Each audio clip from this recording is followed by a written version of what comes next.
महाराष्ट्र में election commission के खिलाफ एक बार फिर आवाजें बुलंद होने लगी है और कुछ मामले भी सामने आए हैं। हालांकि अभी राज ठाकरे ने इलेक्शन कमीशन के खिलाफ आवाज उठाया है और असेंबली इलेक्शन में कुछ गड़बड़ी होने के इल्जाम भी लगाए हैं। अपोजिशन जमात राष्ट्रवादी कांग्रेस पार्टी और शिवसेना ये भी इलेक्शन कमीशन के पास गए हैं और अपनी शिकायतें दर्ज करा रहे हैं।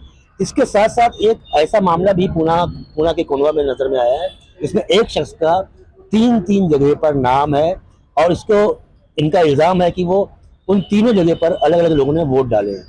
क्या कहना चाहते हैं? आपको कैसे मालूम होगा कि ये 3 जगह पर आपका नाम है और वहां पर क्या उस पर वोट पड़े हैं?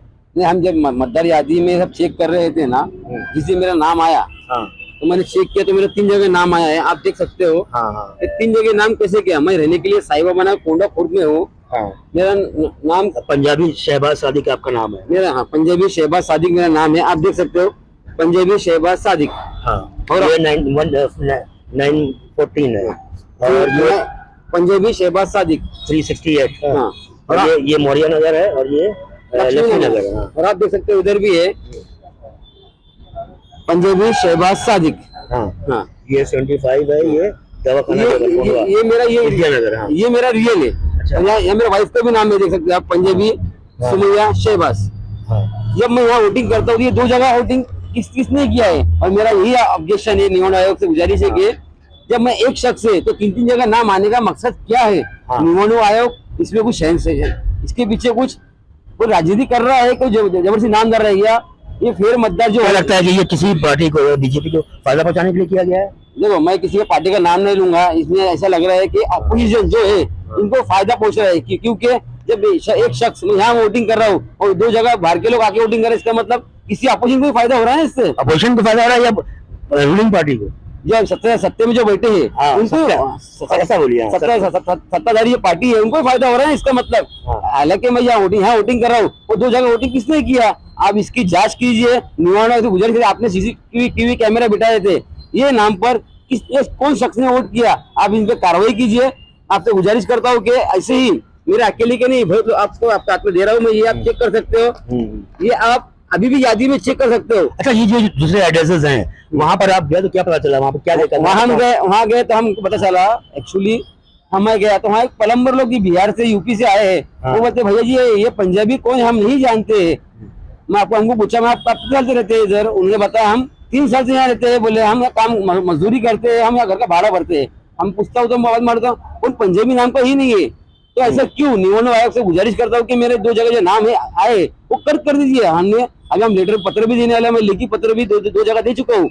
अभी और तीसरा पत्र दूंगा और इसके बाद कभी निगम आयोग इस पर एक्शन नहीं लेता है तो हम इंशाल्लाह विरोधी पक्ष नेता जो हमारे है विरोधी बने, माननीय उद्धव साहब ठाकरे, माननीय शरद पवार साहब, माननीय राज साहब ठाकरे, इनको मैंने कल ही रात को मेल कर दिया। जो हमारे आज जो शिष्टमंडल गया था निगम आयोग को मिलने के लिए, उन्होंने बोले हम इस पे आवाज उठाएंगे, बताएंगे कि हड़पसर विधानसभा मतदार संघ में 213 इसमें भी ये अकेले के नहीं, कम से कम 7,000 लोगों का ऐसा टेबल जब नाम आया, जब 7,000 लोग के आप तिगना करेंगे तो कम से कम जब तक हमें साजिशा हुआ है, हमने जो चौकसी की मतदार यादी में जो काम किया है उसमें 1,15,335 वोट ये फेक डाले हुए हैं। इसका मतलब ये फायदा सत्ताधारी को ही हो रहा है। ने जानबूझ के ऐसा किया है और ये मतलब किसी मतलब जो रूलिंग पार्टी है बीजेपी अलायंस है उसको फायदा पहुंचाने के लिए किया है। हाँ, उनको फायदा पहुंचाने के लिए किया है ना। एक्चुअली क्या बात है मालूम क्या? जब मैं शख्स साहिबा नगर कोंडा खुद में रहता हूँ तो मेरा वहाँ समझ ही नहीं आता है ना। और ये एक्चुअली ऐसी बात है, अभी महानगर पालिका इलेक्शन आ रहे हैं, इंशाल्लाह हम वेट एंड वॉच की भूमिका लेंगे इस पर। इसका मतलब कैसा? जब मैं यहाँ वोटिंग करूंगा तो मैं वहां जाके रुक जाऊंगा कि मेरे नाम पर और कौन वोटिंग करने के लिए गया, और निगम आयोग को हम शख्स पकड़ के देंगे। इसने लोकसभा में ऐसे ही किया है, बोलूंगा विधानसभा में इसको कौन शख्स ने बुलाया, आप इसकी जांच कीजिए, उन पर कैसे गुना दाखिल कीजिए। ये हम करेंगे अगला। तो अभी महाराष्ट्र में लोकल बॉडी के इलेक्शन होने वाले हैं और सभी पार्टियां, बीजेपी की जो मुखालिफ पार्टियां हैं सभी बहुत मुस्तैद हो गई हैं और इलेक्शन कमीशन आज भी कुछ पार्टियां, कुछ जमातें गई हैं, कुछ लोग रिप्रेजेंटेटिव गए हुए हैं वहां पर इलेक्शन कमीशन के पास अपनी शिकायतें दर्ज कराने के लिए। राज ठाकरे ने भी पहली बार इलेक्शन कमीशन के खिलाफ आवाज उठाई है और जो असेंबली इलेक्शन हुए हैं उसमें बोगस वोटिंग के इल्जाम लगाए गए हैं। अब आगे देखने इस तरह के जो मामला हैं, अब इस पर इलेक्शन कमीशन किस तरह का रोल अपनाता है और ये किस तरह से रोक पाता है, कैसे ही कर पाता है, ये देखना बहुत जरूरी होगा। क्योंकि अगर फ्री एंड फेयर इलेक्शंस के दावा इलेक्शन कमीशन कर रहा है तो इसको इस तरह की जो खामियां हैं जिसमें एक इंसान के 3 जगहों पर नाम है और अलग अलग लोग इस पर वोट डाल रहे हैं, इनका इल्जाम है कि अलग अलग लोग इस पर वोट डाल रहे हैं।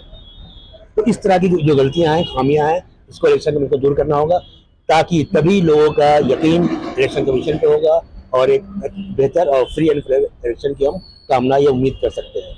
मैं साहिद खान, पुणे।